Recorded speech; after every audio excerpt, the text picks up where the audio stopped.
Canelo Alvarez weighs in at 167 1/2 pounds, 167 1/2. Same that everybody else been saying since I moved to 147, I ain't fought nobody. Every last one of them.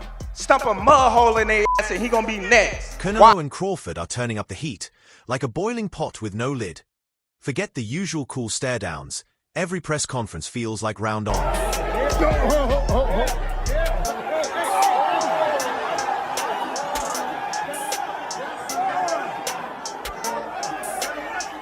The tension in the air is so dense, you could cut it with a jab. And believe me, the verbal jabs are landing just as sharply as the real ones will on fight night. Remember that NYC press conference when Crawford tried to shove Canelo? That was the exact moment Canelo's respect for Bud evaporated, sent straight to the shadow realm. What I don't respect about Crawford, his work. He say, I'm not gonna do anything I don't want it, or somebody tell me I need to do, and he do it in that. He tried to back me up, not pushing me, but back me up, and that's why And now Canelo's out here saying it wasn't even Bud's idea. Turkey Alshik was in his ear like, go push him, bro. Like, what is this? WWE tryouts or championship presser? Canelo's not buying the stage drama. He said it plain. If you mess with me, it's different. And you could tell, he meant every syllable. You pushed him back. Is animosity building, or it's just part of the moment? You know me. No, I'm not fake. I don't like to do that kind of stuff. I always respect my opponents, but they with me, so it's different, you know. What I think is, Turkey, like she told him, hey, you need to do something. You see so nervous in Riyadh in the press conference. Here's the funny part. Crawford just laughed while Canelo was boiling over like a kettle. Didn't flinch. Just hit him with that cute, champ grin. Bud treated that shove like a mosquito bite. Annoying, but not even worth scratching. Now he's out here saying he doesn't need a knockout to beat Canelo. That's a cold flex. Like, I'm not here to blast you out. I'm here to dance around you while you swing at air. After the press conference with the push, what was your reaction to that? I just laughed at it, as you can see. You know, I love things like that. You know, it excites me. I'm more motivated than ever now. Meanwhile, Canelo fans are out here stressing like the Wi-Fi cut out mid-Netflix binge. And the best part? Crawford didn't say if he wins, he said when. That's confidence towing the line of disrespect, like showing up to a job interview already rocking the company hoodie. That press conference? It stopped being polite real quick. Turned into full-blown ego warfare. Canelo looked Bud dead in the eyes and said, you're a good fighter, but me? I'm great. Good fighter or great fighter? Let me know. I'm a great fighter. So you got your ass whooped You're by a a good fighter, right? You're a good fighter. I'm saying. But I'm great. Okay. And the way Canelo doubled down, this wasn't just confidence. It was him saying, I've been in your shoes before, and they don't fit right, champ.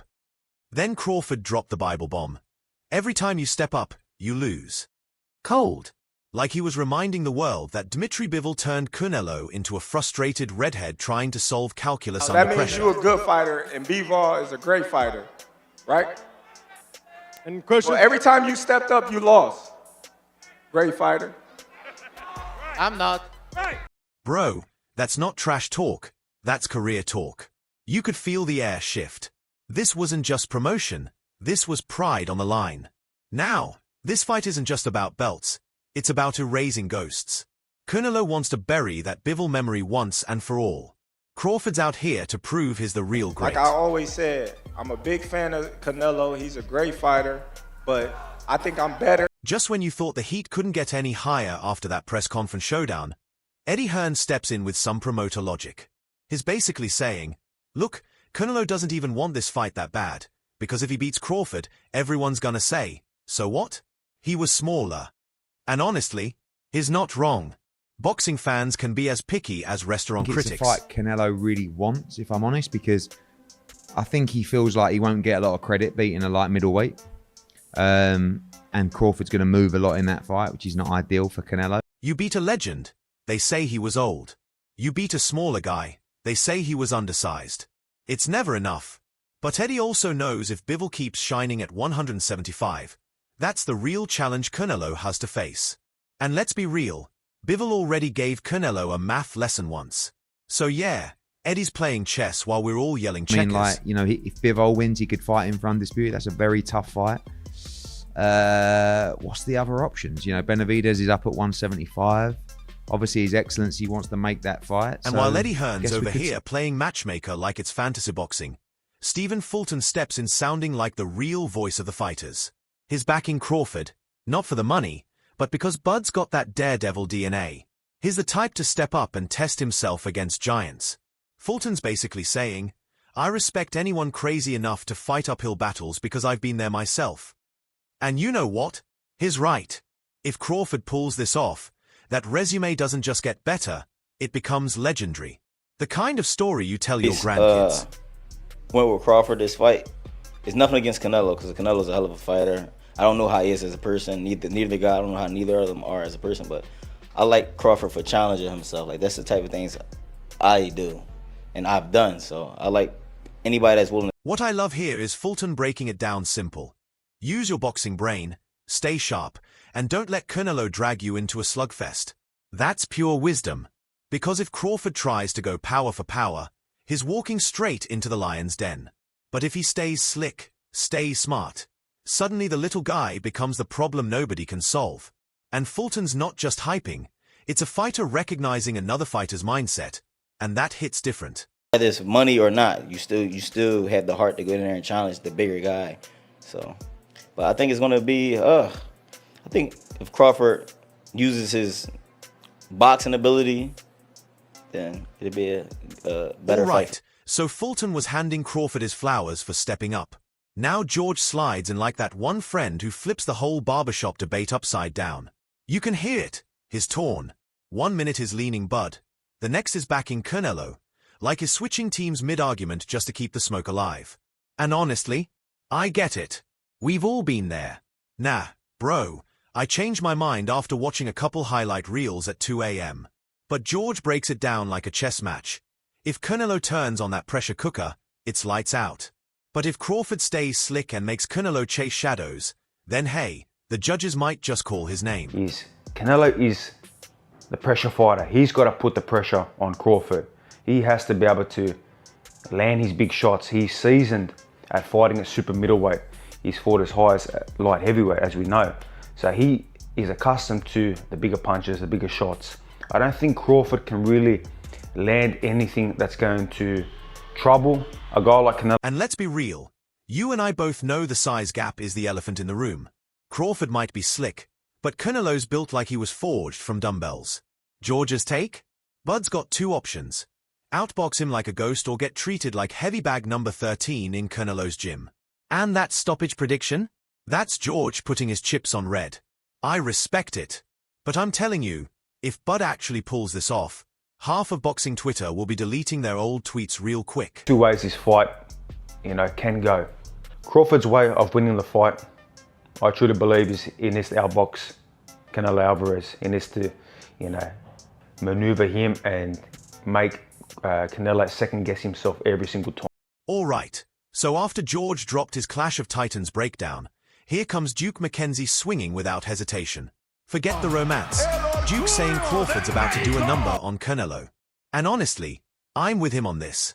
Duke called out Canelo's recent run, saying, my guy's looking more pedestrian than primetime, like he's walking in straight lines during rush hour with zero head movement. Then he compared Crawford's switch-hitting style to a nightmare uppercut buffet waiting to happen. Man, I could already picture Canelo's guard splitting open. But here's what I respect.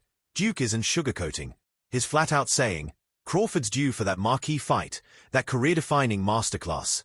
And if he shows up with the same mean streak he's been flashing at pressers, we might just watch Canelo take more clean shots than a college freshman at happy hour. Crawford talks with a lot of spite, and he means it. And I think he's going to do a number on Canelo. I really do. And I wouldn't be surprised. I really wouldn't be surprised if there's a late stoppage. I wouldn't. I don't think he knocks Canelo down, but Canelo could just be taking so many shots. Referee jumps in and stops it. Duke McKenzie didn't just stop at saying Crawford's got the style. He went deeper, like, yo, Canelo might just be cashing in at this stage. That's wild, because when a vet like Duke starts hinting you're more interested in the bag than the belts, that's basically saying the hunger isn't the same anymore. And honestly, that lines up with how some folks have been seeing Canelo's recent fights. Flat feet, predictable combos, none of that snap he had when bulldozing through guys on his rise. So yeah, Duke just gave us that raw, unfiltered Crawford might torch Canelo energy. And then sliding in comes Dan. That's not going to beat Crawford. And Crawford ain't about to lay down or swallow or give up. Nowhere in that fight. Crawford will go, if he gets beat, which I sincerely doubt, he's going out on his shield. He's going down fighting. That's his man. Raphael. And you know when Dan talks, it's like the encyclopedia of boxing opening up. But here's the twist. He's not just geeking out. He's hyping this fight like it's the Super Bowl of the sweet science. He's basically saying, forget the last fights. Forget the flat performances. Once these two lock in, it's going to be a whole different beast. And honestly, I feel him. We all saw both guys look kind of mid last time out. But trust me, when legacy's on the line, fighters don't show up half asleep. Big event. It's probably the biggest event of the year in boxing. They're both great fighters. They're both Hall of Famers in waiting. As a boxing fan, I'm thrilled because it's a very fascinating matchup with two all-time greats. With the obviously caveat that you got Terence Crawford moving up two weight classes to see what he can do against the undisputed champ. Dan's breaking it down like Canelo knows is facing the pound-for-pound boogeyman. And Crawford? He's treating this like the final boss battle. No rematch codes, no cheat codes, just pure skill and pride. Honestly, I love this angle because it tells us one thing. No sleepy, going through the motions Canelo, and no cautious but either. We're getting two legends who know this fight locks their place in history forever.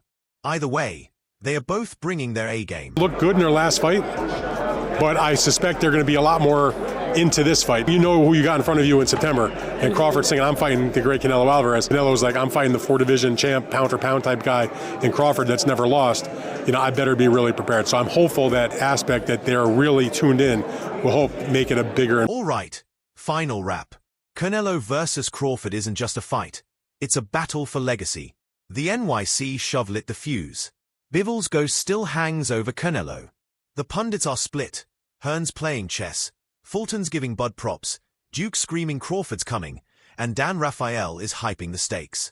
Bottom line, ego, style, weight, and history all collide. Expect either a tactical masterclass or a pressure-driven clinic. Either way, careers get defined. If you enjoyed the breakdown, do the channel a favor, like, share, and subscribe.